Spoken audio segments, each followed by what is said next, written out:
Good morning, Professor Bennett. I'm Emmanuel Navarro, and today I will be presenting on the FIFA World Cup tournament. So to begin with, what is FIFA and what's the World Cup? So FIFA is a Federation International Football Association. So this is kind of out of order because it is French, the organization is French. And then this is a non-profit organization which is the governing head of football.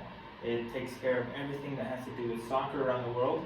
It also includes association football, which can be seen here, futsal, beach soccer, and e-football. So it organizes all that kind of stuff. And the World Cup is actually one of the subset tournaments that it's in charge of organizing. So because the World Cup is a national tournament, it's not like a club tournament, that's why it's a little different. So FIFA is organizes both, but just because the World Cup is for international teams, I'll be talking about that. Club teams are usually organized by their federations, which federations are organizations like FIFA, but for each continent, so they're a subset of FIFA. So I'll continue talking about the World Cup. The World Cup has two kinds, just like for men and for women. As you've heard, the World Cup occurs every 4 years for men as well as for women, but they offset each other every 2 years.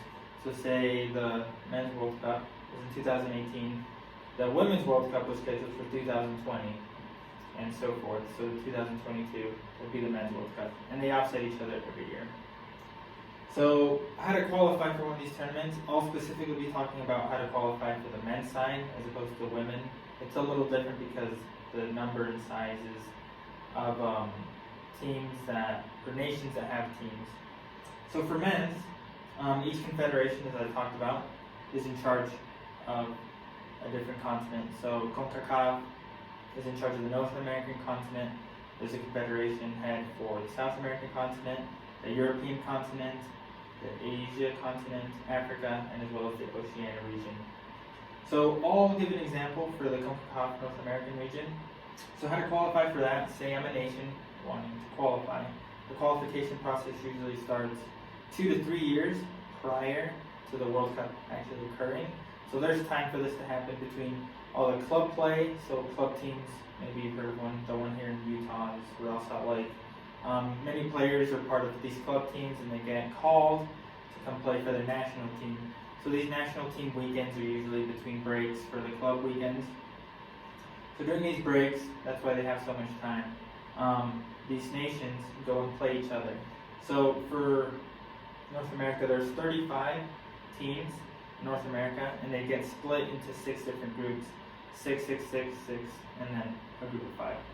So these play each other in just a group stage play. So if you win your game, you get 3 points. If you lose, you get 0. And if you tie, you actually get 1. So you play all the people in your group, and whoever comes out the winner of your group goes into the second stage for CONCACAF, and it's called the hexagonal. So this hexagonal has the winners of all the 6 groups, which is 6. And each of these 6 teams, they play each other again, the same style, 3 points if you win, 0 if you lose, 1 if you tie. And the top 3 of these actually automatically qualify for the World Cup. And then whoever got 4th place in this goes to a qualifying playoff round. So all these federations usually have 1 or 2 qualifying playoff rounds, and they play each other from each confederation. So let's say we have one, our 4th place, and then the Oceania region, they have one as well. They play each other, and they play 1 home, 1 away, and then whoever wins out of that qualifies for the World Cup. So they don't get an automatic, but they get a chance to play. And then also for this group standing, it is really important to remember that they also keep track of the goal difference. So this comes in handy when the groups are small and you're able to, whoever scores the most goals also qualifies. So let's say the 1st and 2nd place, or 3rd and 4th place had the same amount of points, but the 3rd place had the most goals. They're able to qualify directly to the World Cup, and the other one qualifies to the playoff round. So next, I'll talk about how to select a host country. So FIFA does this by receiving interest from other countries, and then FIFA sends them a host agreement, which is a whole bunch of paperwork to see what kind of things the country needs to improve on, what kind of the infrastructure of the country, and all these details the country is able to provide for FIFA. And they put this all into paperwork and they send it to FIFA. And then FIFA sends representatives to this host country or prospective host country, and they evaluate the country. They evaluate everything they wanted to know about the country, and they take that back to FIFA. And then FIFA makes a decision. They elect a team that will be a host. And this usually happens 6 or 7 years prior. So the country is able to organize, the country is able to do all the things it needs to do for all these millions and millions of people who come into the country. And what FIFA's actually done recently is they've tried to be more democratic on who receives the host or who is able to be the host. South Africa was the host in 2010, Brazil 2014, Russia in 2018. They're trying to spread it throughout the world, so it's able to be more encompassing in the world, and that's really nice. So Qatar is in 2022, which is in the Middle East, and then Mexico, United States, and Canada will have it in 2026. So in this last 2 decades, it'll be able to go throughout most of the world. So now we get to the tournament structure. Once all the teams have been chosen, there's 32 teams that are actually chosen and are able to go to the World Cup. So all these teams are actually put into a pot based on their ranking in the world, how good they are, where they're from, and all these things. Because FIFA wants to make this the best possible situation, so they kind of put teams that are good, some teams that are not so good, to make it more fair. They try not to put teams that are super good all in the same group kind of thing. So they try to even it out in these pots, and they do this by how good they are and how good the teams are. So once the pots are chosen, teams are chosen out of the pots and put into groups of 4. So there'll be 8 groups of 4 by the end of the pot picking process. And these groups of 4 are the groups that they will play in the group stage. So the World Cup has 2 stages, the group stage, which is this.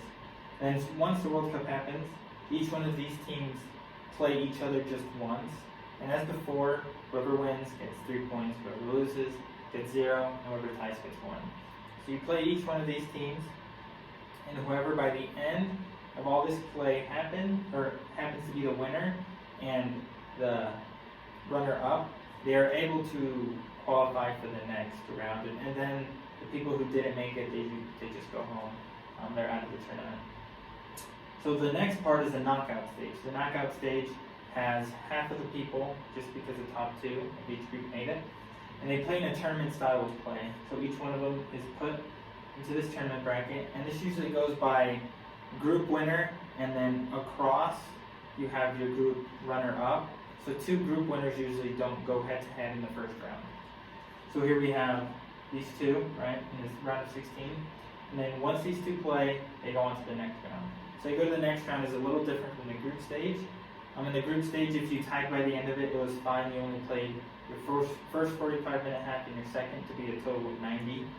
But now in the knockout stage, if you're tied by the end of the first 2 regulation halves, they give you another 2 15-minute halves to score, and if they don't score in those, they go to a shootout, a penalty shootout, and whoever wins out of that advances to the next round. So that's kind of the difference between the group stage and the knockout stage. You have to advance in the knockout stage, and in the group stage you can get a tie. So once everybody's advanced, right, the next round is the quarterfinals and then the semifinals. So in the semifinals, the 2 winners go to the final, and then the 2 losers go to the 3rd place game. And the 3rd place game is usually played a couple days before the final. And then the final is the grand game. It's the 2 best teams usually in the tournament playing the final, and it's the very last game of the World Cup. This is this huge event. People tune in from everywhere. This last one, they actually had more than 1 billion viewers for the World Cup final, which is crazy. And then they play, and then whoever wins in that game, just like before, if you don't win during regulation time, they give you extra time or shootouts, and some of them have gone to shootouts. And then once you win, you're able to win the trophy and be crowned the champion of the world for the next 4 years. So here I'll talk about the previous tournament winners. Here on this graphic, it doesn't show the winner for the 2018 World Cup, which was hosted by Russia and was won by France, which you can see up here. And the one before that, it was hosted by Germany in 2014 and was won by Germany. The year before that, it was hosted by South Africa and it was won by Spain. So here you can see the graphics. These have been played every 4 years, except during World War II. You can see the champion in 1938 was Italy, then the next one was played in 1950. So there was this gap between those, but ever since that, they've been played every 4 years. So in conclusion, so this is actually a picture of the champions, France, from Russia. In conclusion, just want to say that the World Cup is a little intricate to understand all these things going on, and FIFA is such a vast organization for soccer. But once you're able to understand these kind of things, what goes on in the group stage, you're able to appreciate more the game and how much organization FIFA does to go into these kind of tournaments and all the things the host does and all these nations to be able to be crowned the world champions. So hopefully through this video you're able to get more of an appreciation for the game and the sport and be able to ultimately watch it in 2022 in Qatar and see who the champion will be. Thank you so much for watching. Have a great day, Professor Bennett.